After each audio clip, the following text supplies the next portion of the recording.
The Biden administration is a complete disaster, and he just continues to mess it up. The left needs some help from Donald Trump and the media to counter all his crappy policies and his foregone conclusion that he's trying to destroy the country. The problem is no one's watching the media. This is Gene, and you're listening to Dumbasses Talking Politics. Hey, this is Gene. Welcome back to Dumbasses Talking Politics. And for all those soldiers out there and those who've lost their lives protecting this country, happy Memorial Day.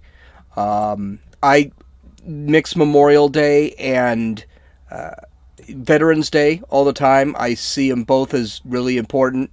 So I hope everyone has a nice, safe Memorial Day weekend. Let's get to it. More money, more money, more money, more money. It's just, we're spending so much money, and now it's looking like it's going to get worse.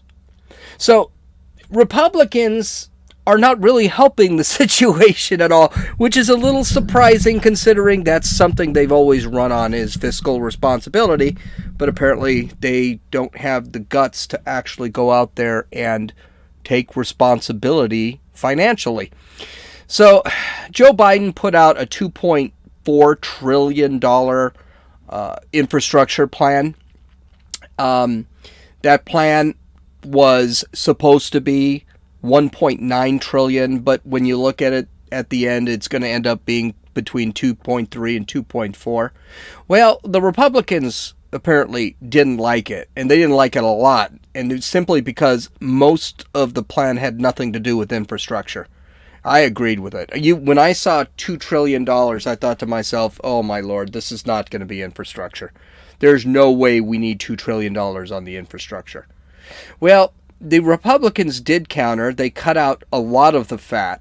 Don't forget that infrastructure plan, that $2 trillion infrastructure plan, was only supposed to cover about 6% infrastructure. So it was a lot of little pet projects. And those pet projects are still wanted by the Biden administration. But the Republicans did counter it. They said that they cut it down and made it into a $564 billion plan. Now, considering the whole infrastructure bill was still only about $400 billion, I'm not exactly sure what they left in. I'm sure they put some sugar on that hot liver to make sure that Biden might gulp it up. Well, Biden didn't. And then he counter-offered with a $1.7 trillion plan. Now, the Republicans, in all their bravery, have raised their offer to $928 billion.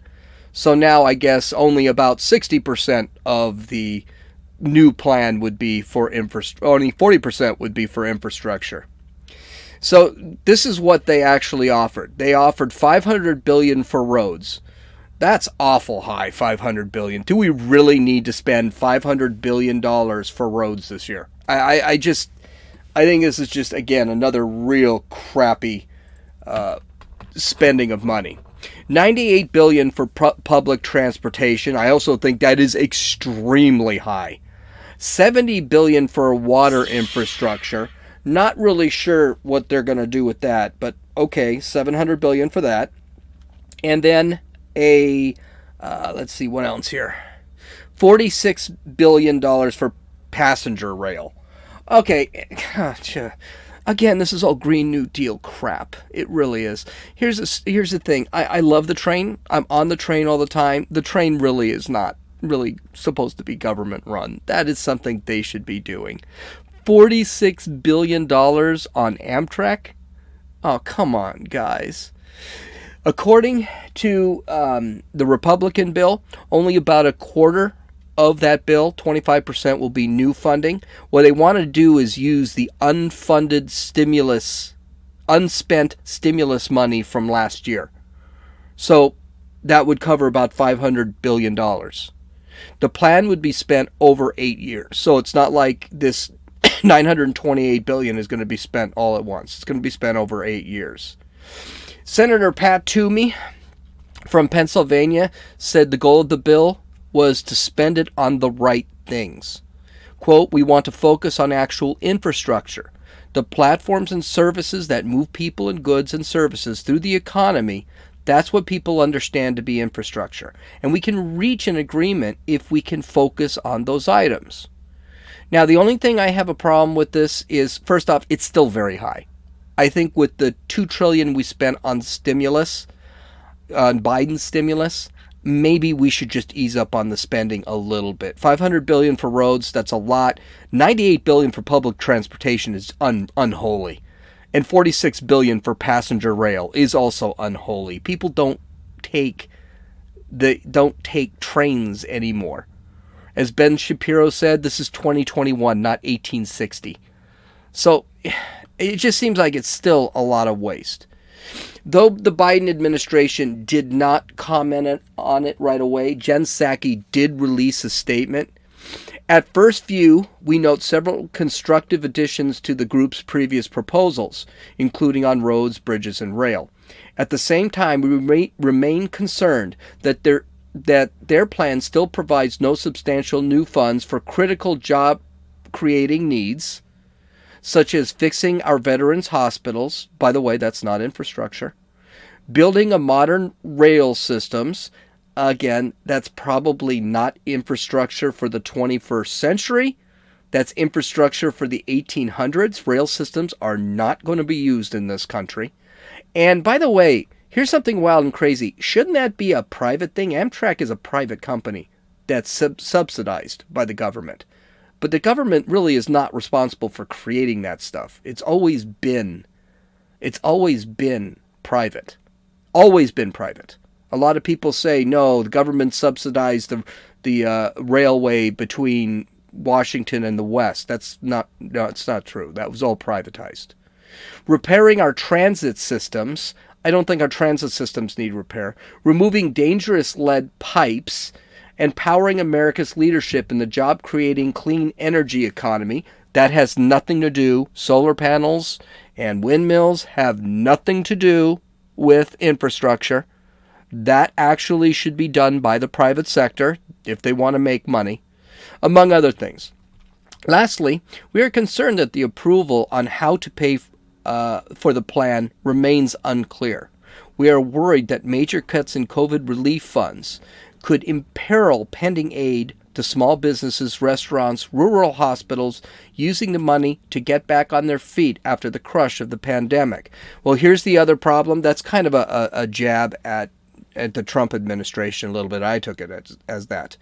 But here's the problem. That money's been sitting there for like 9 months, almost a year, and it still hasn't been spent. And they've made the process of getting some of these loans that will be forgiven eventually, they've made it impossible that small businesses can't get it. That money is just sitting there. So they're just looking to spend money at this point. That's all they're doing. And they're looking to spend money so they can raise taxes. Okay, but my big thing here is it's not even the Biden administration. They are being unreasonable. They're being stupid. My problem is the Republicans. I am sick and tired of them caving to the Democrats. The polls that say Biden is at like a 60% approval, that is complete BS. There is no way Joe Biden is actually at 60% approval with the mess this country is in right now in the short period of time it took Biden to get us into this mess. All this spending has consequences. And it's not going to affect necessarily me, though it already is. Maybe not you, but it's going to affect our kids, our grandkids, and our great-grandkids if this stuff isn't reined in. The Republicans should grow some nuts and just say no. Because there will be consequences in the future, and they should talk about those consequences, and they should point to what's happening already today and say, the consequences are going to happen, and they're already happening. But imagine it far worse. Scream about Biden's spending. Don't vote for any of his spending, just like his last stimulus plan, which was worthless. Then, when the crap hits the fan, which it will, point to the Democrats and say, we told you so. Elect us. My biggest advice, stop spending money. Just stop. Republicans need to stop. I know it's been in vogue since Reagan, because Reagan was a heavy spender. But we've just got to stop all this spending of money. So, with that being said, and with the Republicans pushing against this COVID thing, the Republicans pushing against his COVID stimulus, his American Families Plan, and now this infrastructure plan, what does Biden want to do? Spend more money. Biden introduced a $6 trillion plan that will spend another $6 trillion on all of his pet projects that he's looking for. Now, is he confident about this plan? Probably not so much. Listen to what he said yesterday when he actually announced this plan. Now, as our economy recovers, there's going to be some bumps in the road. We know that. Of course there will be. You can't reboot a global economy like flipping on a light switch. There's going to be ups and downs in jobs and economic reports. There's going to be supply chain issues, price distortions on the way back to a stable and steady growth. In the coming weeks, my administration will take steps to combat these supply pressures, starting with the construction materials and transportation bottlenecks and building off the work we're doing on computer chips. We're also announcing new initiatives to combat anti-competitive practices that hurt small businesses and families. Fixing those problems can help build a more dynamic, innovative economy, and we're going to have a lot more to say about that in the days ahead. But this is already clear. We're on the right track. The American Rescue Plan laid a strong foundation for a new economy that brings everybody along. But it's just a first step. We're going to build on the incentive and incredible progress that we've made and set America on a sustainable path to faster, more inclusive economic growth. We have to start investing in ourselves again, in the American people again. Couple of things here. First off, he's wrong. Yes, we should be able to reboot the economy, and we should be in really good shape. We should have people that just go out, go get jobs, and people will be working again. Don't forget, when this economy was shut down because of COVID, 3.5% unemployment. And now, with limited openings, we have 800 million jobs out there that can't be filled. So he's full of crap. This is because of his policies. Everyone has extra money because of the stimulus checks and extended unemployment that the Democrats want to make permanent. 8 million jobs, and people are not working because they're making more not working. People are getting too much money from the government, thanks to old Joe. Spending is out of control, and now we're facing inflation, thanks to old Joe. He has closed our oil pipelines. He has made us energy dependent again. Whereas Trump made us energy independent in less than 4 years. And while doing so, he killed a lot of good, high-paying union jobs, which, by the way, the last I checked, he has not replaced. His actions have killed an economy that should have blown up once we started opening. And he did it in 4 months. Well, Joe ain't done.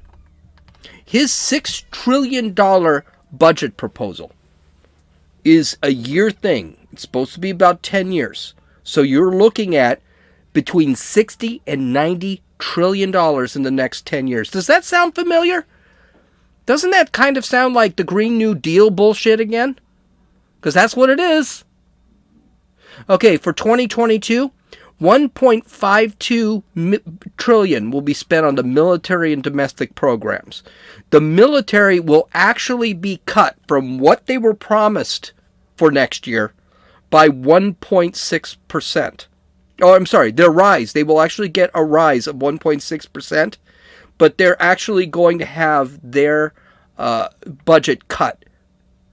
So the rise is not that big of a deal. Domestic programs and renewable energy will get a 16% 6.5% rise. Can I ask you a question?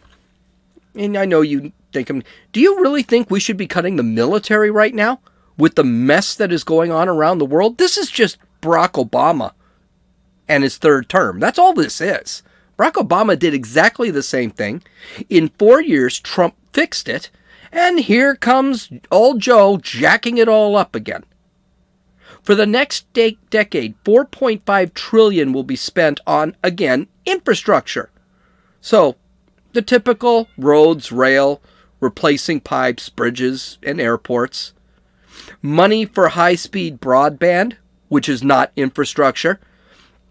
Universal preschool, including a guaranteed hourly salary of $15 an hour for teachers. Not infrastructure. Money for affordable childcare. Not infrastructure. Money for paid leaves. We talked about what I think about paid leaves. Not infrastructure. Money on crap. Making people dependent on the government.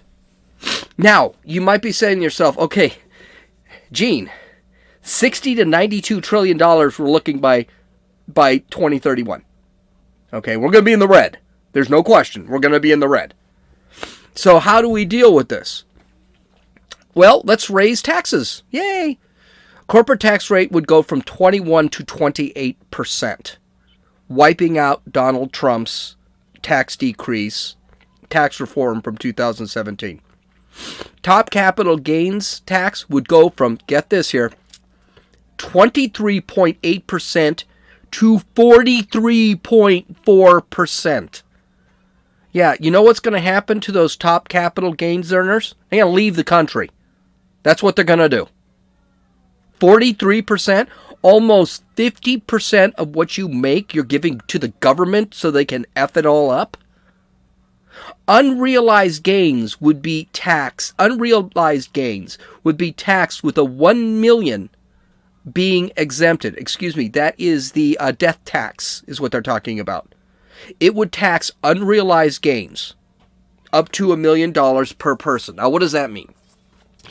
What that means is that if Johnny dies, he is taxed on not only his real wealth, which is cash, liquid cash, but he's taxed on stocks, bonds, things that there is no real value there.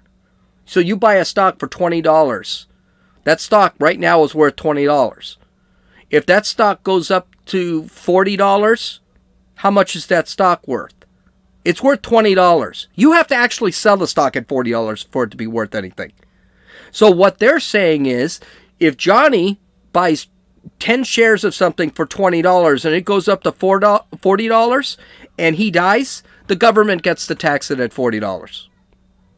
Freaking incredible. So there basically is no money. So how do you deal with that? You sell the stocks so that you can pay the government. A lot of this is reversing the Trump tax cuts from 2017. And a lot of people are saying, hey, but he's only taxing people earning $400,000 or more. No, if he starts raising all these taxes, guess who is going to end up paying those taxes? The consumer.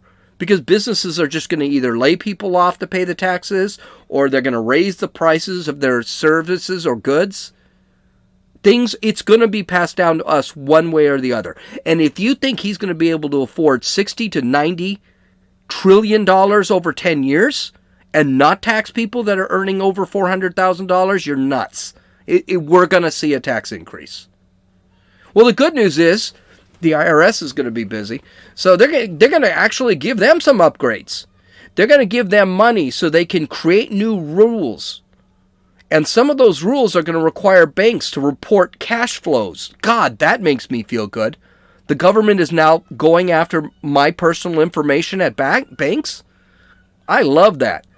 They're going to set up rules for killing exemptions. By the way, this is going to cost about $100 billion. They're also going to do overseas monitoring so that companies that invest overseas still get taxed in the United States.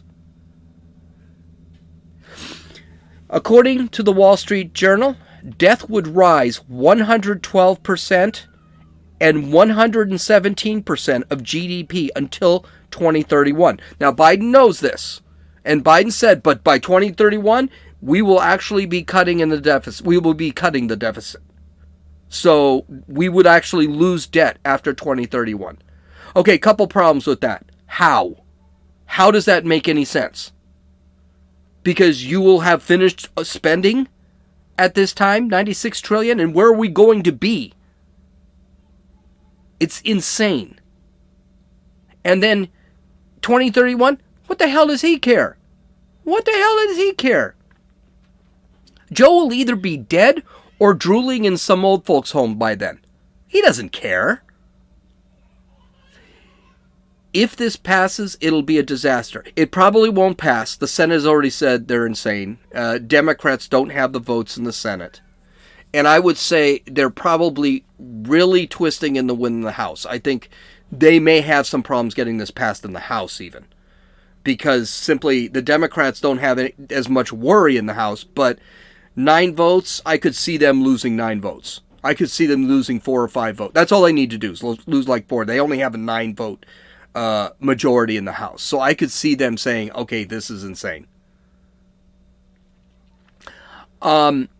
But this just shows how Biden and his administration really doesn't give a damn about the country and doesn't give a damn about the citizens in the country. Biden wanted to be president. That's it. And he wants to be a consequential president when he leaves. This is going to be his legacy. He doesn't care that he will jack my children and my grandchildren and my great-grandchildren 20 to 30 years from now. He just wants a legacy. He wants to be what he thinks is effective when he leaves office in 2024, if he makes it that long. Because he's not going, and I don't see how he doesn't last. I got a feeling this will be a weekend at Bernie's thing, that if he dies in the middle of office, they will just wheel him back and forth because he is the popular one. Kamala Harris, not so much. She'd have more problems getting anything done. So, I guess he just wants to have his legacy be that of Jimmy Carter, because Carter did pretty much the same thing in the 70s, and we see how well that worked out in the 70s. So with this entire disaster, there's got to be a way that Biden can fake everybody out. Well, there is. Bring Trump back into the fix. Now, I think Facebook and Twitter have really jacked the Democrats up. I know they got rid of Trump, and they're making it so that he is no longer to use his voice except when he decides to use his voice. But here's the thing that kills him. Trump is off of Twitter, and he's not using his voice. Not as much as he used to. He's getting out there, he's making statements, but for the most part, Trump is out playing golf all the time. So he's pretty much out of the way. New York prosecutors have decided to set up a grand jury to consider charges against former President Trump and or executives for the Trump Organization. So this is what the Washington Post read. Quote, the moves indicate the District Attorney, Cyrus R. Vance Jr., investigation of the former president and his business has reached an advanced stage after more than 2 years. It suggests, too, that Vance believes he has found evidence of a crime, if not by Trump, then by someone potentially close to him or his company. Okay. Couple things here. The grand jury is expected to last 6 months, and they will hear things other than about the Trump case. Them saying people close to Vance said he's got evidence of... No, he really doesn't sound like he has much evidence if they're not going after Trump directly. So we're going to have to wave a red flag there and say you do have evidence. The investigation is centered around whether the value of the Trump Organization properties were manipulated in a way that defrauded banks and insurance companies. And if these tax benefits were illegally obtained by undervaluing properties, that could be a problem. Now, here's the problem I have with this. That's kind of an IRS thing. That's a federal thing, not for the city of New York to determine. And I had this problem when they brought this up a while back, because they were saying, well, Trump could have done this. Yeah, but that's a tax benefit thing. The IRS would have caught that by now. So, and Trump is under audit constantly. So to say he actually did that, I think after 20, 30 years in the real estate business, he probably would have been caught by now. So this is the same BS talking point they've always had. The Washington Post further reported, quote, "It is also unclear when or even if the grand jury will be asked to consider returning any indictments. Prosecutors handling cases such as this one can choose to present charges for the grand jury to consider or not. A prosecutor's grand jury strategy is often closely kept secret and can be subject to change." In other words, this grand jury, this is probably a non-story. This grand jury is being convened, and yet no one knows why. Maybe they'll talk about Trump. Maybe they won't. Well, this thing is happening. Letitia James, the Democrat Attorney General in New York City, she said she was going to find a crime on Trump when she got elected.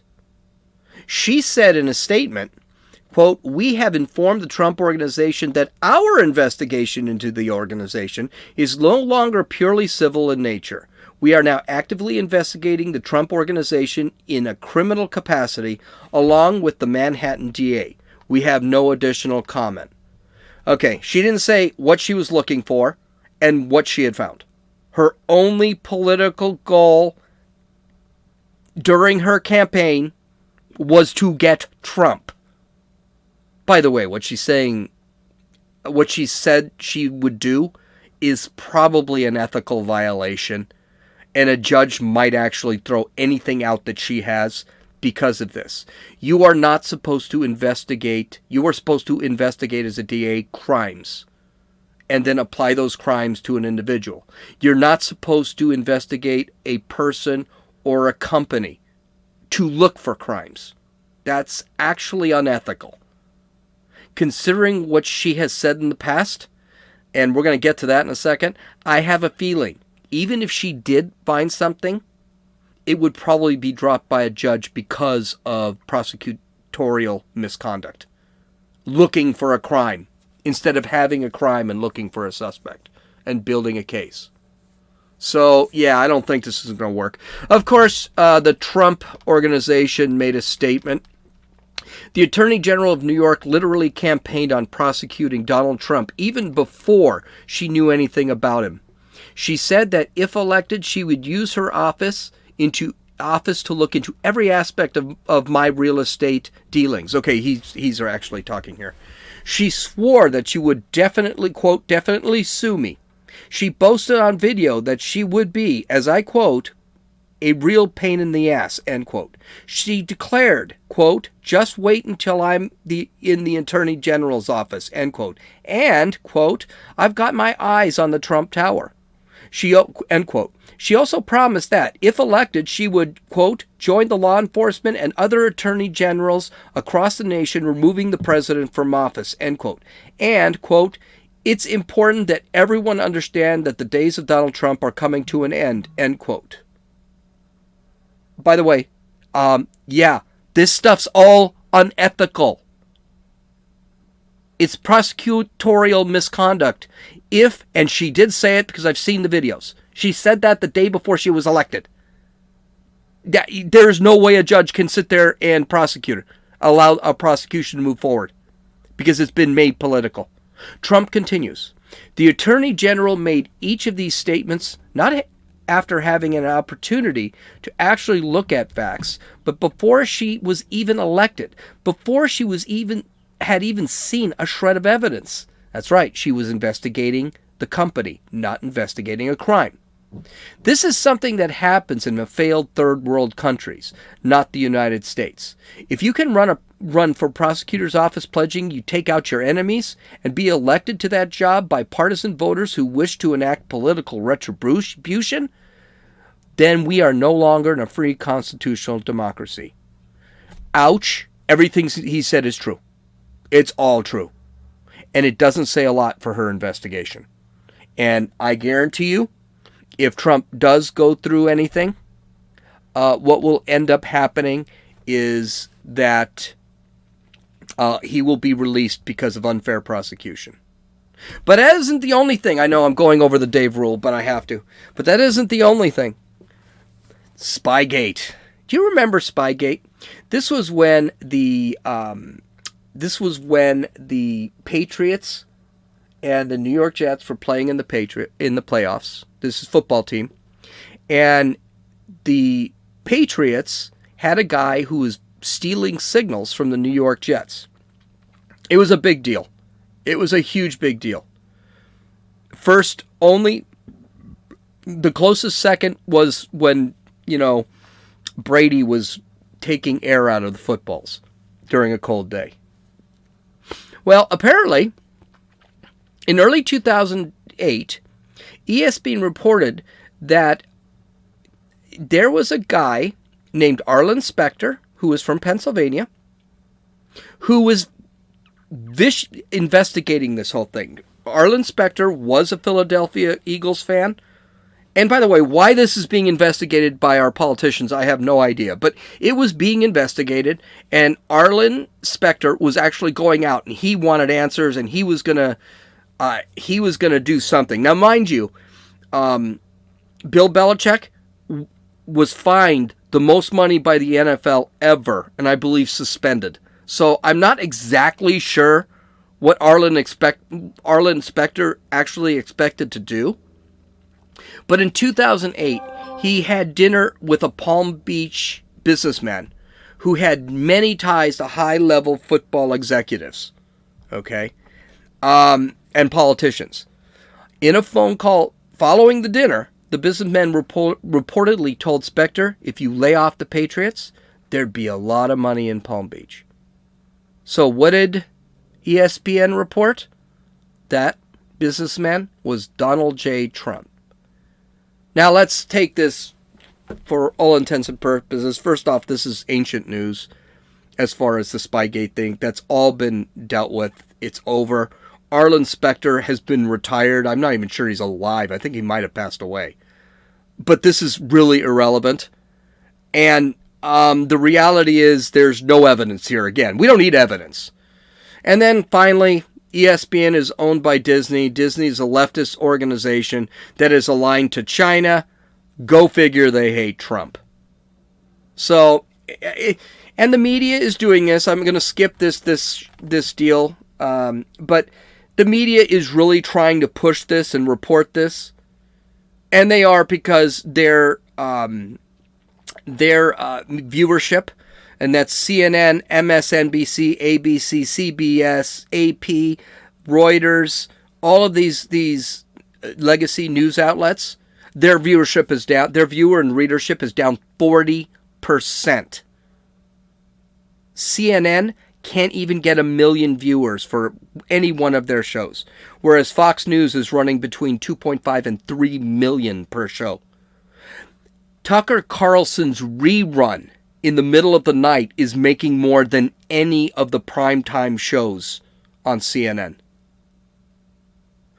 The media outlets, why? They stopped talking about Trump. And then they started talking about Biden. And there's so much jerking off of Biden that people are just not buying it anymore. And they're just stop watching. When talking about a Biden story, they bring up Trump a total of 72% of the time. Absolutely incredible. For the last 5 years, the media has been pushing the leftist agenda. They have pushed a conspiracy theory about Trump and Russia. And people think they're insane now. People are sick of it. Independents, moderate Democrats, liberal Democrats, they're just done with it. The media's attempt to drag Trump back into the spotlight ain't working. And you know it's got to work. They're trying to make it work because that's the only way to hide all of Biden's malfeasance in the first 4 months. And it's just going to get worse. It's not working. Looking forward to 2022. Really am. Okay. I hope everyone has a great Memorial Day. A great Memorial Day weekend. Thank you to all who have served. You can download or listen to this podcast on Apple Podcasts, Podbean, Podcast Addict, Stitcher, YouTube, and Rumble. Visit my website at dumbassestalkingpolitics.com so you can take a look at some of my links. My webpage actually has a ton more in it than the podcast because of time, and I'm 5 minutes over. Have a great weekend. This is Gene. I will not be out here on Monday, but have a great weekend. This is Gene, and you've listened to Dumbasses Talking Politics.